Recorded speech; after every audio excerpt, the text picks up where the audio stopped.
Alright, hello and welcome back to Camel Finance. I'm your boy Camel.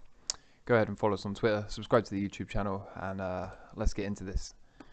Today I want to make the case for a much higher Bitcoin price, and I want to make that case for the much higher Bitcoin price over this decade. I've got a few models to show you and a few perspectives to look at it. I know this market sentiment's a little bit beaten down at the moment, but I think by ignoring the short-term noise and zooming out a bit, looking at the longer-term perspective, the long-term perspective being defined in this case as the rest of this decade, I think the case for a 6 and 7 and even 8-figure Bitcoin are really quite strong. We could start by looking at the most well-known model, the stock to flow. This was created by Plan B, and it's been heavily criticized. It's not well understood. A lot of people are upset because Bitcoin didn't go to Bitcoin didn't go to $100,000 straight away. Last year it didn't do that. But we actually have 2 more years in order to reach a 100k average for the period of 2020 to 2024. This is what the stock to flow model says. It says the average price between 2020 and 2024 will be 100,000. For context, we opened 2020 around 7,300 and closed it at 33,000-ish. In 2021, we opened around 33,000 and closed at 47,000-ish. And this year, we've opened at $47,000, and obviously, we have not seen the close yet. It's likely that the close will be in the neighborhood of $70,500, and I will show you why. Jordan Lindsay has done some great work and figured out that if you actually measure the year-over-year return of Bitcoin from the 15th of December to the 15th of December the following year, then the return on investment is actually incredibly consistent. Over the last 12 months, we had 142%. The average yearly return in the last 3 years was 145%. And whilst the volatility was enormous and a couple of the years were way off, if you smooth out and take an average of the last 6 years, you'll find that the average over the last 6 years is also 145%, which is incredibly consistent return on investment. So applying 150-ish% to a $47,000 open implies that we would close this year, or by the 15th of December this year, we would be at a roughly $70,500 Bitcoin price. Going back to the stock to flow model, what is a stock to flow model? In case you don't know, we can scroll down here and just take a quick look. The stock to flow is a number that shows how many years at the current production rate are required to achieve the current stock. What does that mean? Well, at the moment, the number of Bitcoins mined per day, we get 144 blocks a day, roughly, it says here.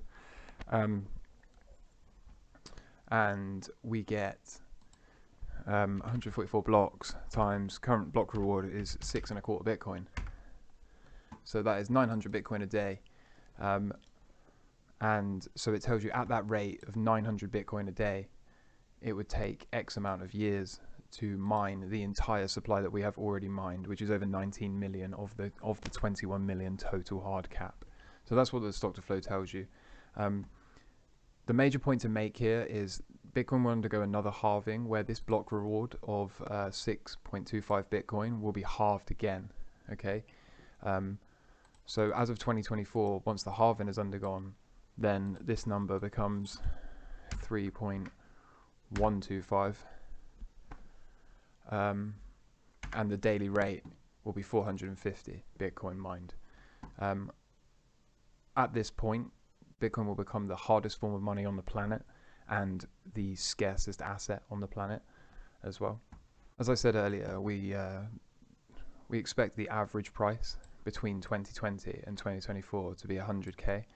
Given that we have spent an awful lot of time below this 100k level, in fact, all of 2020, 2021, and so far of 2022 have spent below this 100k line, then in order for this model to turn out correctly, we have got to not only reach 100k between now and 2024, but we have got to, if you think about it, surpass it and stay above 100k for pretty much the rest of the time between now and 2024 for this model to be okay and to not be broken. Here's another visual of it. You can see that whenever we've been at the extremes, whenever we've been a couple of standard deviations away, we haven't spent very much time there before we have recovered. In every case, whenever we come down here, we always end up, the mean will always be reverted to. As Bitcoin becomes, as Bitcoiners continue to be mined every day and becomes scarcer and scarcer to hold, we would expect this to revert to at least the mean and historically exceed that mean. To demonstrate how early we still are, Bitcoin as a global peer-to-peer permissionless censorship resistant form of money, store of value and form of hard currency, sits at number 8 on the world, below Tesla, Amazon, Alphabet, Apple. Granted, more people are probably walking around with Apple products in their pockets than they are using Bitcoin, but I'm about to show you that won't be the case for very long. If you watch this channel, you know that we have a long-term view that gold is going to do very, very well over this decade. But just for quick comparison, you can see that Bitcoin compared to the market cap of gold is it's less than 10% of the market cap of gold. So it would be over 10x from here to get Bitcoin up on par with gold's market cap, which would easily give us a $450,000 to $500,000 Bitcoin price, and that's just to catch up gold. If you didn't watch our last video on gold and why we're so bullish on gold and why gold's going to do so well over this decade, then please go back and watch the video we posted yesterday. And for all of those same reasons, Bitcoin is going to do incredibly well as inflation continues to be persistent. So we showed you this. We said that Bitcoin is still incredibly small. It's still incredibly early and nascent compared to many of these large companies. But the interesting thing about Bitcoin is it is being adopted at a phenomenal rate, unlike any technology that has ever been adopted before in human history. The total number of crypto users is increasing faster than the growth of the internet. And we are projected to reach over 1 billion users in 2024. For context, only around 3% of the planet is currently using the Bitcoin network. So to go from 3% of the planet up to 1 billion users would be in the neighborhood of 12.5% of the planet. And what's staggering about this growth rate is we are actually on track to reach 5.1 billion crypto users by the end of this decade, which is 64% of the planet by the end of the decade. Conversely, at the same part of its growth cycle, had 119 million users. Crypto is growing at 137% a year, whilst the internet grew at 76%. This is quite literally the fastest adoption of technology the world has ever seen. To replot this on a linear scale instead of a log scale, you will see that this exponential growth is, with the pink line of course being the crypto users forecast at 76% average growth year. You can see that this is the biggest opportunity of our decade, and even though Bitcoin's price is 5 figures currently, it's still super early, and you can see why this is one of the biggest opportunities that we have had. And even if the 76% average per year growth rate for crypto was to fall and slow down to that of the internet, you would see that we would still reach 1.2 billion users by the end of 2025. And assuming we can maintain a 76% growth rate, then we are certainly on track to reach 5 billion users by the end of 2030, if this becomes the dominant source of owning, transferring and recording value.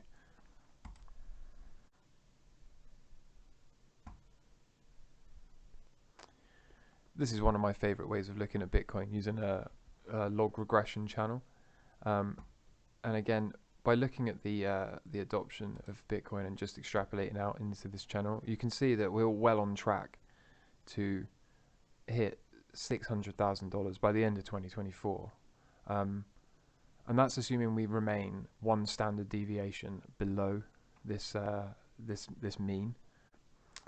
2 standard deviations below would be $300,000 at the bottom of this channel by the end of 2024. So according to this, by the worst case scenario, we're going to be at $300,000 by the end of 2024. It's worth noting that being on track on the mean would give us a $700,000 Bitcoin price.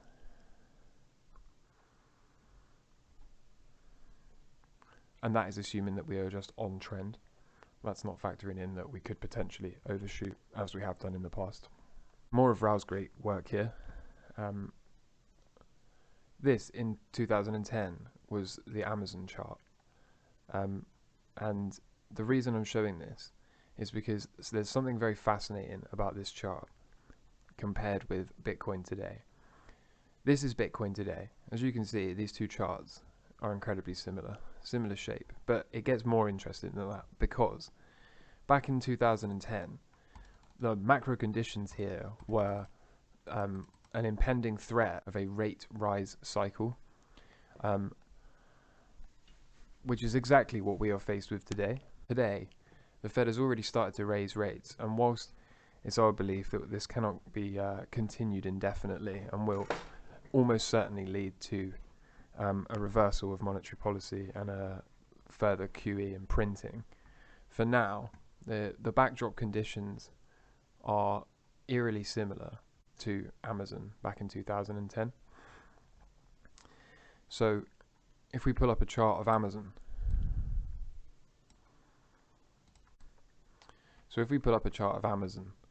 and we go back to 2010, you can see this shape that we were just looking at here. And what happened afterwards is nothing short of incredible. We got an absolutely enormous bull run as Amazon became adopted by the world and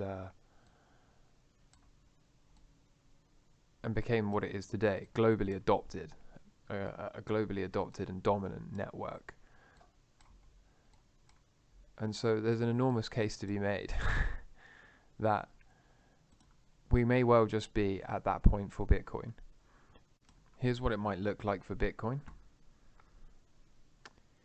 And again, this would give us, by the end of December, a conservative bottom of the range, bottom of the channel estimate of 500k per Bitcoin, and a $1 million bottom of the channel by the end of 2026.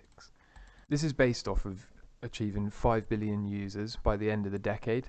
And given that we know Bitcoin has a hard cap supply of 21 million Bitcoin, divide that by the 5 billion users. There's only enough Bitcoin for all of those 5 billion users to each have 0.0042 Bitcoin.